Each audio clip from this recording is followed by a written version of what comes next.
Hello and welcome back to another episode of Imperfect Marketing. I'm your host, Kendra Corman, and today we are diving into one of the most important aspects of email marketing, and that is turning subscribers into clients, which is hugely important because otherwise why would we be wasting our time?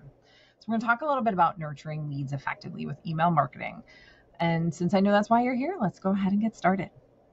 I want to start with talking about the subscriber journey. The journey has three main stages, right? Awareness, consideration, conversion.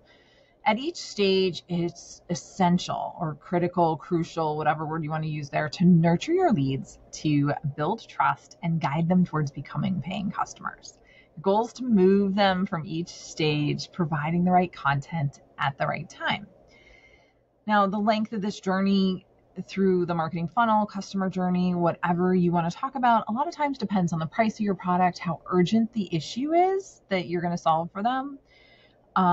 Because think about it, like the buying process for Snickers in the checkout line is a lot quicker than the process of buying a digital course, for example, that might be $2,000, $3,000 or a $10,000 coaching package, whatever that happens to be.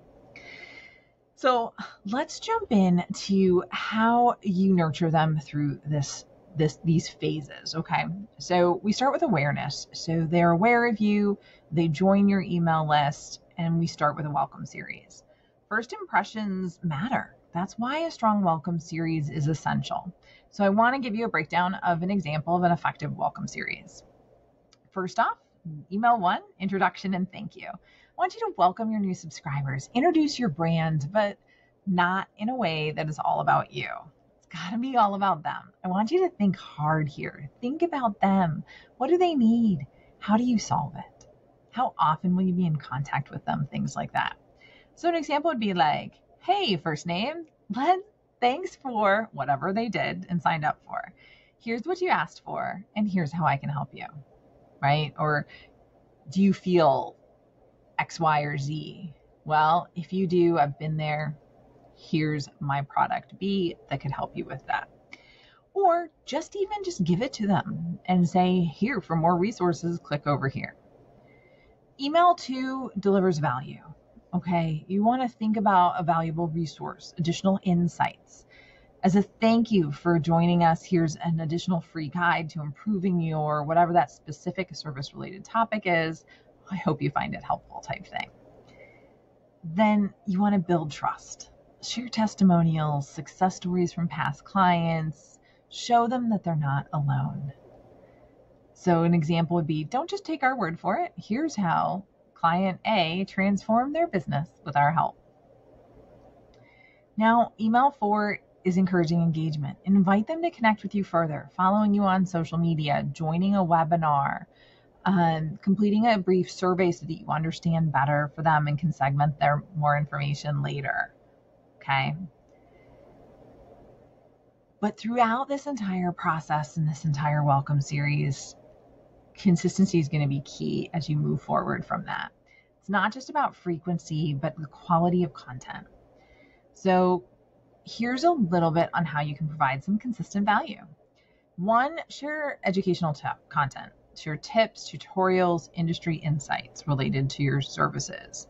Like, here's a quick tip on improving your ABC, which can make a big difference, and this is how.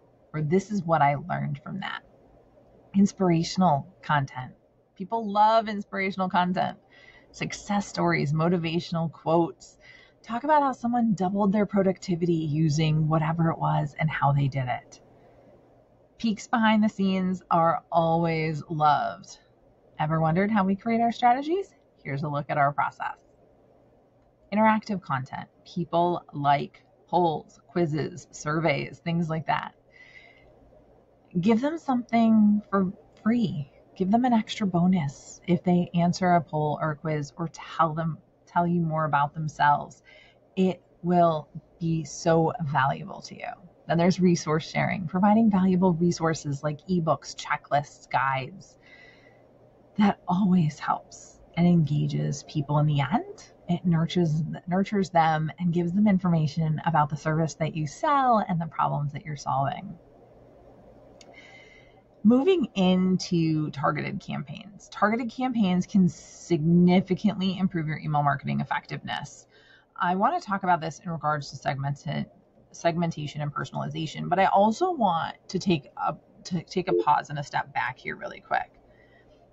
If you're running a Google Ads, let's say, they talk about the types of keywords that you're looking for and the searches that you're running and where you are in that marketing funnel. Are you in awareness?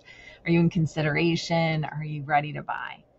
And depending on the words that people are searching for, they're at different stages in that process, and you'd want to make different levels of content available. If they're not even aware of the problem that they have, you do not want to be giving them ways to buy your service because they don't even understand what that is. And I want you to think about that as your email subscribers too. If they're just starting out their business, they may not understand what a welcome email is, let alone a targeted campaign. And so how can you help lead them through that process and give them the information that they need? Okay. So that's why segmentation and personalization is so important. And personalization is so much more than just, hey, subscriber first name. And that's important. Okay. So when it comes to segmentation, I want you to divide your email list based on some of their behavior and preferences. A lot of this can happen automatically. If they click on a link, you can do list segmentation. If they downloaded a specific freebie, they asked you a specific question, if you surveyed them on information, all of that makes a difference when it comes to segmentation.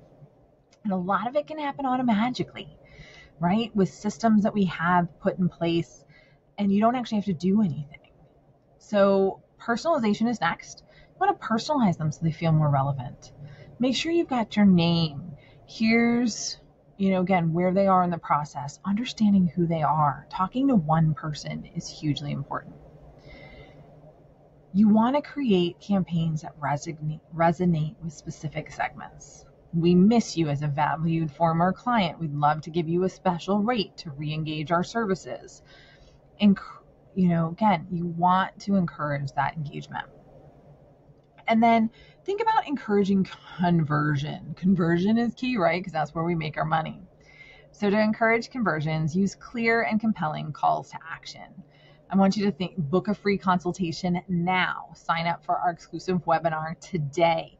That sense of urgency, oh my gosh, makes all the difference. You want to use testimonials and reviews. Here's what our clients say about us.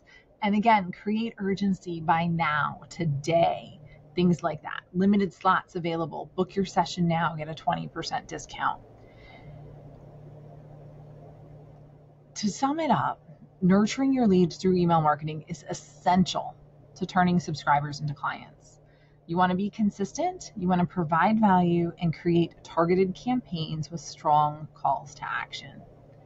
If you enjoyed today's episode or have questions, please don't hesitate to reach out, leave a comment, subscribe, rate, wherever you're listening or watching. Share it with your fellow entrepreneurs, coaches, consultants, whoever in your network might need to hear this today. Be sure to check out the show notes for some handy resources and tips. I'll have some links in there for you. Thank you so much for tuning in to Imperfect Marketing. I want you to remember that the key to success is not about being perfect, but being authentic and consistent. Stay fabulous, my friends, and I'll see you in the next episode. And then, until then, keep nurturing those leads and turning subscribers into clients. Ta-ta for now.